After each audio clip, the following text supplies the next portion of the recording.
Hello and welcome back to Empower Tutoring. In my last video, I have explained you about inserting the tables in MS Word. You have also learned about inserting the data in the tables, splitting the cells, merging the cells, inserting and deleting rows and columns. उसी video के आगे के part को continue करते हैं इस video में और सीखते हैं कि हम टेबल्स में और कैसे कैसे क्या क्या काम कर सकते हैं। तो पहले मैं यहाँ पर एक टेबल ड्रॉ कर लेती हूँ। आप सबको याद होगा कि हमने टेबल्स कैसे इंसर्ट किए थे। तो हम क्लिक करते हैं इंसर्ट टैब को, वहां से क्लिक करेंगे टेबल बटन पर, इंसर्ट टेबल में जाएंगे, अपने हिसाब से रोज और कॉलम्स लेंगे और यहाँ पर एक टेबल इंसर्ट हो जाएगी। ये मैंने टेबल इंसर्ट कर दी। नाउ डियर स्टूडेंट्स, इस टेबल को अगर मुझे अपने पेज में कहीं पर मूव या रिसाइज करना है तो वो मैं कैसे करूंगी। तो यहाँ देखिए, सबसे पहले जो आपकी टेबल है,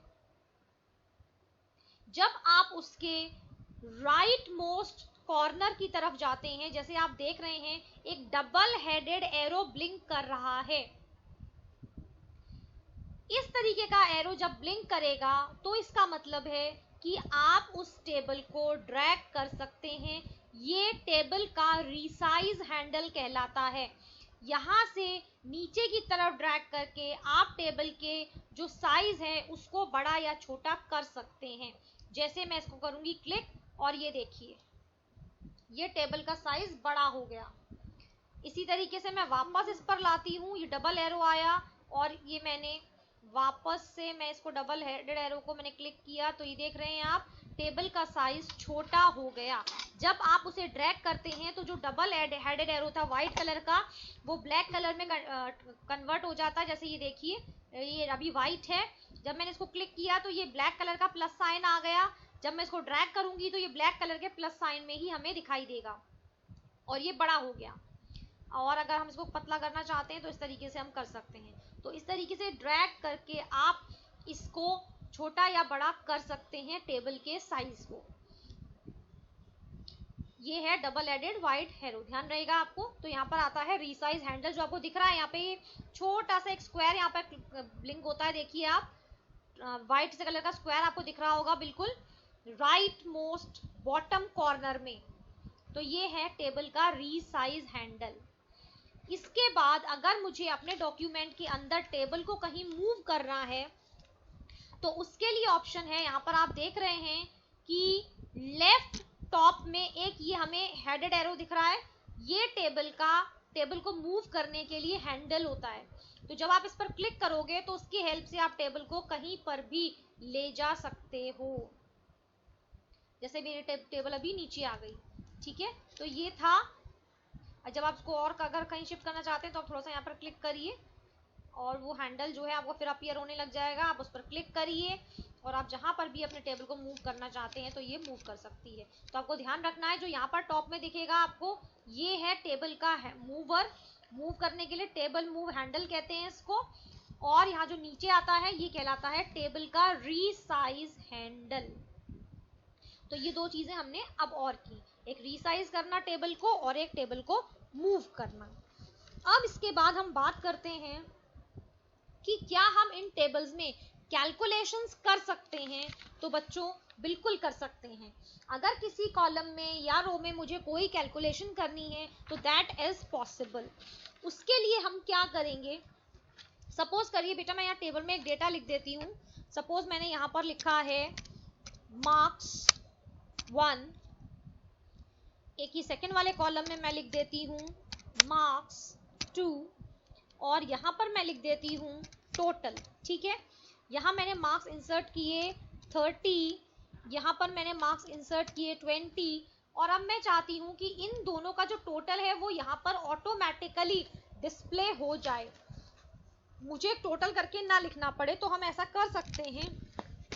उसके लिए हमें क्या करना पड़ेगा, आपको क्या करना है, जो भी सेल्स हैं जहां पर रिजल्ट आना है वहां पर आप क्लिक करोगे। क्लिक करने के बाद आप जाओगे बेटा ये लेआउट टैब के अंदर।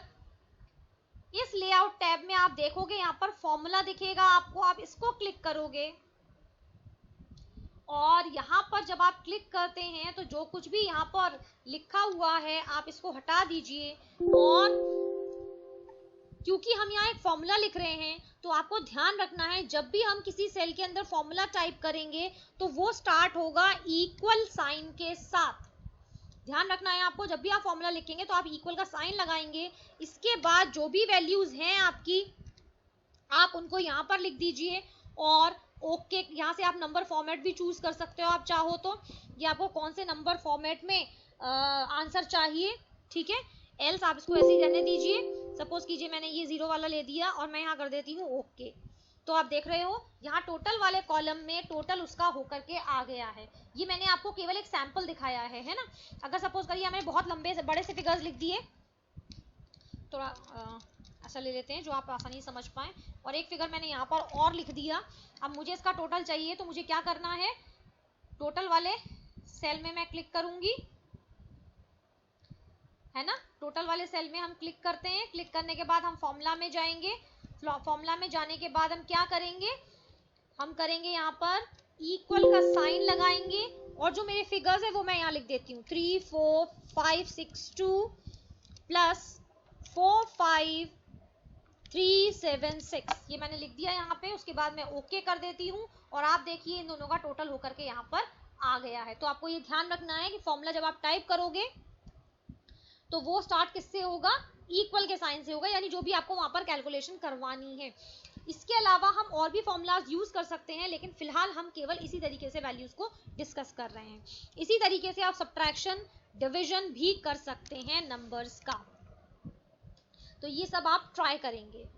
इसके अलावा अगर आपको किसी भी जो है आपका जो सेल है, अगर आपको उसका साइज जो है वो बड़ा या छोटा करना है, अगर आपको जो रोज हैं या जो आपके जो ये सेल्स हैं इनके साइज हाइट या विड्थ आपको इंक्रीज या डिक्रीज करनी है, तब हम क्या करेंगे, तो हमें वही करना है कि हम क्या करेंगे, जिस भी सेल का साइज, सपोज करिए मैंने ये टोटल वाला सेल लिया, मुझे ये करना है, तो मैंने यहाँ पर टोटल वाले सेल पर मैं गई हूँ, लेआउट पर मैंने क्लिक किया है और यहाँ लेआउट पे मैं देखूंगी